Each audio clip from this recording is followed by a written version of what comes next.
Hey guys, and down here, just give me my chapter review to One Piece 956 Big News. Now, this was a solid chapter. I mean, there wasn't any action or anything like that. It was just, big drops, big news. The title of the chapter kind of says it all. So the cover page is Beige and Chiffon have now reached an island where a dude mistakes Chiffon for Lola. So they're closing down on her sister, obviously, and he's there like, oh yeah, so you finally found, a husband, and she's like, the fuck, like who are you talking about? But we know, and they're gonna catch on real soon that oh shit, he's talking about my sister. Anyway, we then go straight to Ryugu Kingdom, where we see where we're in the palace, and Garp has successfully escorted the royals back from Marijoas. They ask for him to rest up, sorry, but he says he can't with the way things are right now after Reverie. So he speaks on how there will always be beef at the Reverie, because there's 50 different kings and all that, kings and queens and stuff like that. There's going to be some resentment, some old feuds and hatred and stuff like that. So things do boil over. That's what Reverie is. And there's strong countries and stuff like that silently glowering at one another whilst the weaker countries kind of beneath them wage war on their behalves. And I really like the panel here of the richer, more powerful countries kind of being represented by these two figures. And they're supplying the weaker nations with baseball bats as they kind of clobber each other over their heads, trying to, achieve dominion over the other. And it was for me, it was kind of a not so subtle swipe at how the world operates in our world, in the real world too. The richer, more powerful countries supplying the weaker nations with the means to destroy the other nations and destroy themselves at the end of the day. So props to Oda for kind of calling that out in his manga.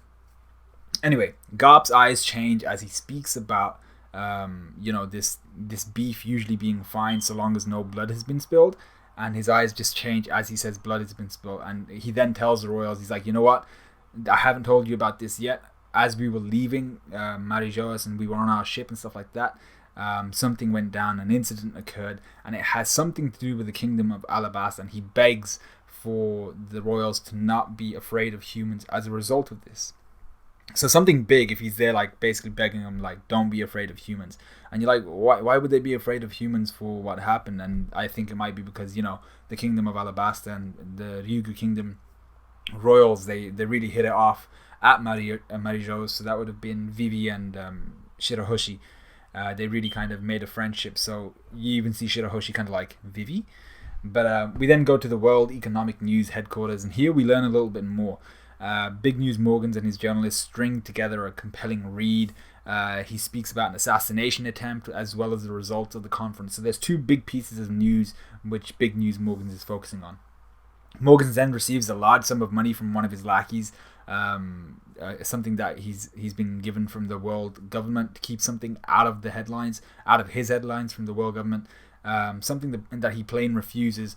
Because it's such a big scoop. He's like, nah, you guys can kiss my shiny ass. I'm going to put that straight in the newspaper.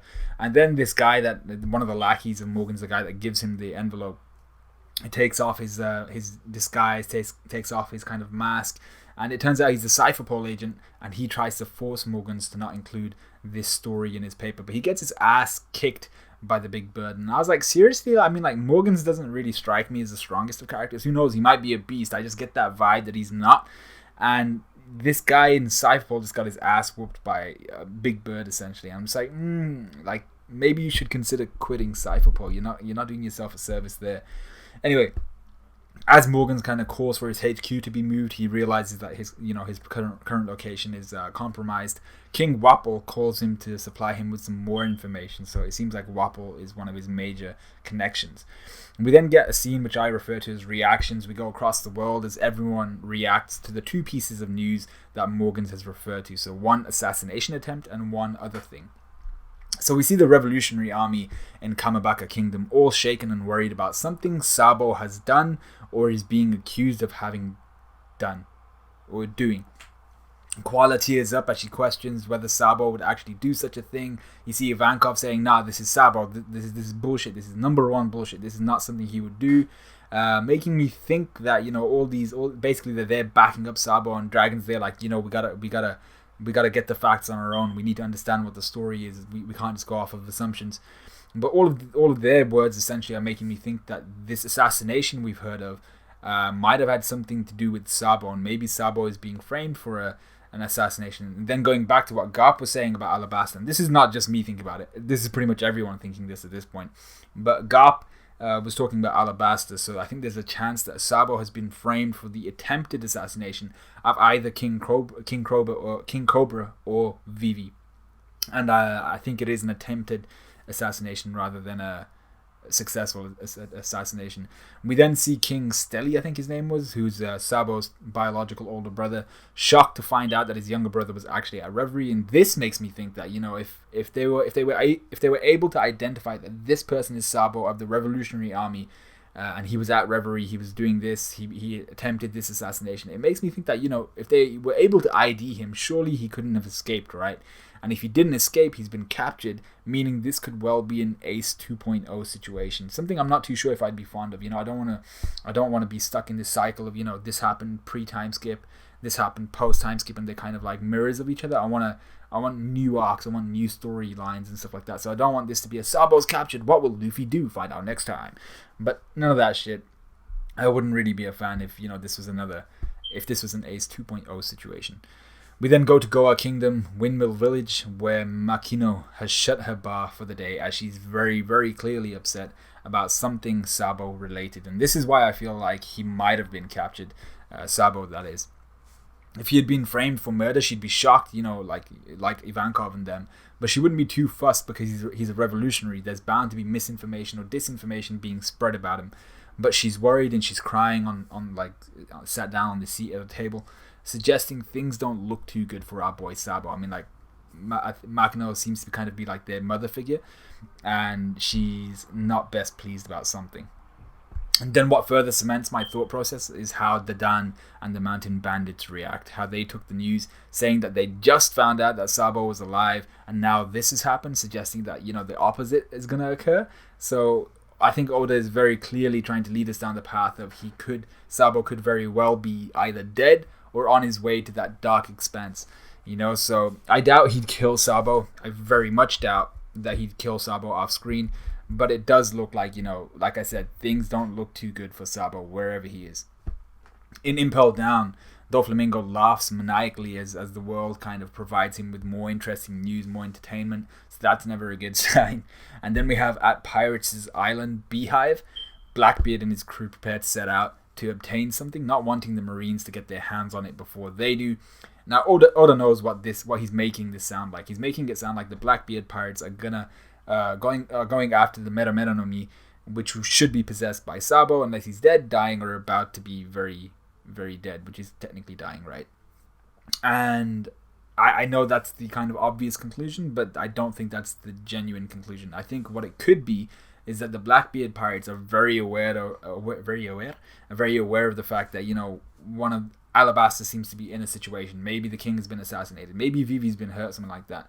Maybe they're not at Alabasta right now. Maybe the armies of Alabasta have mobilized against someone. Somehow, someway, Alabasta seems to be in a state of maybe they've been compromised in some shape or form. And I think Blackbeard is going to use this opportunity to storm Alabasta to find out the whereabouts of Pluton. He might have someone on his crew who is possibly able to decipher the poneglyphs. We don't know yet, but that should be interesting. So maybe he's going after one of the ancient weapons, Pluton. So then we go to a scene I've named Kobe. Now, while all this is going on, we go to Kobe, who's in secret conversations with someone via Denden Mushi. He speaks of another issue and how it will be impossible to clean up this mess, even with all the Marines in the world. So this is the other issue that Big News Morgans was talking about, as opposed to, you know, the Sabo news. And it's here that Kobe is told about Big Mom and Kaido teaming up by none other than our boy X-Drake. So big news here, X-Drake is a Marine. I thought that was pretty cool, part of the Secret Special Forces sword team, and he's a captain to boot. We learn here that Kobe is also a member of this sword team, and he's a rear admiral, so he's leapt, I think it's 2 ranks since the last time we saw him, so he's very, very clearly making progression big time. The key takeaway here is that Drake saw Cypherpole Aegis Zero, I think, which has shaken his trust for the world government. He saw them in Wano, which is the specific part, which has shaken his trust for the world government as he realizes that, you know, the world government are making shady dealings with a country run by Kaido, a pirate. So you see Cypher Pole Zero in Wano, a lawless pirate-run country. Something's going on. The world government have put their elite there. What the hell's going on? So that's what's shaking him. He's like, why are they here? There must be something that they're doing here. They're making shady dealings, and I don't like that. So he's very, very. I think X-Drake is about to show that he may be a Marine, but once he sees Luffy, once he sees Law and all these guys, I think he's gonna bust some ass and be like, you know what, Cypher Polar here, this is some shady shit. I'm switching sides. I'm gonna join Luffy or whatever it is in his, or maybe he's just gonna solo it and be part of Luffy's kind of crew like Law, but not so much like part of his official crew. So the other key takeaway, Kobe is on his way to Amazon Lily to capture Boa Hancock, and I was like, what? No, I don't think you're gonna do that, man. I seriously doubt you're gonna be able to do that. So this leads us to the next big piece of news that Morgans was referring to, which is the abolition of the 7 warlord system, the Shichibukai system. So this motion was presented to the table of kings, if you will, at Marijoas by King Riku and King Cobra. Even though it was controversial, the motion was passed and the system has been decided to be abolished.